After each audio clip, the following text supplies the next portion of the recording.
AI के आने के बाद किन्हें नौकरी की तलाश करनी चाहिए, ये मैं आपको इस वीडियो में बताऊंगी। दरअसल लिंक्डइन के सीईओ ने खुलासा किया है और क्या उन्होंने जानकारी दी है, ये आप समझिए।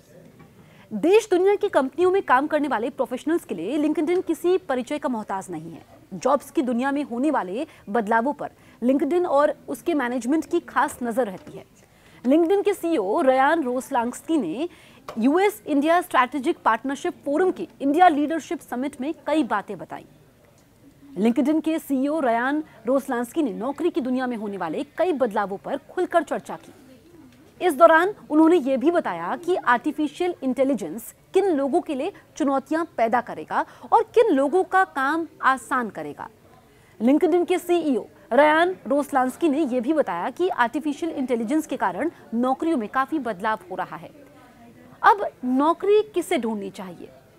एआई के आने के बाद नौकरी पेशा लोगों के बीच सबसे बड़ी जो बहस छिड़ी है वो ये है कि क्या एआई के आने के बाद हमारी नौकरियां सुरक्षित रहेंगी। इसको लेकर तरह तरह की बातें हो रही हैं। इंडिया लीडरशिप समिट में लिंक्डइन के सीईओ रयान रोसलांस्की ने साफ शब्दों में कहा कि अगर आपको ये लगता है कि आप जो काम कर रहे हैं वो एक तरह का ऑटोमेशन टास्क है जो एआई कर सकता है, तो आपको नई नौकरी की तलाश शुरू कर देनी चाहिए।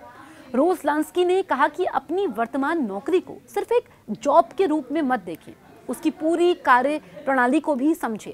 जब आप उन कार्यों को समझते हैं तो आप एआई की क्षमता को समझ सकते हैं।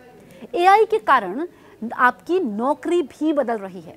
लिंक्डइन के सीईओ ने कहा कि इन बदलावों की तुलना के लिए 10 साल पहले का उदाहरण देना होगा। कई अहम बातें उन्होंने कही और कई अहम खुलासे उन्होंने कहे कि किस तरीके से अब आपको अपना दायरा बढ़ाना होगा, कैसे बदलाव यहाँ पर देखने को मिल रहे हैं।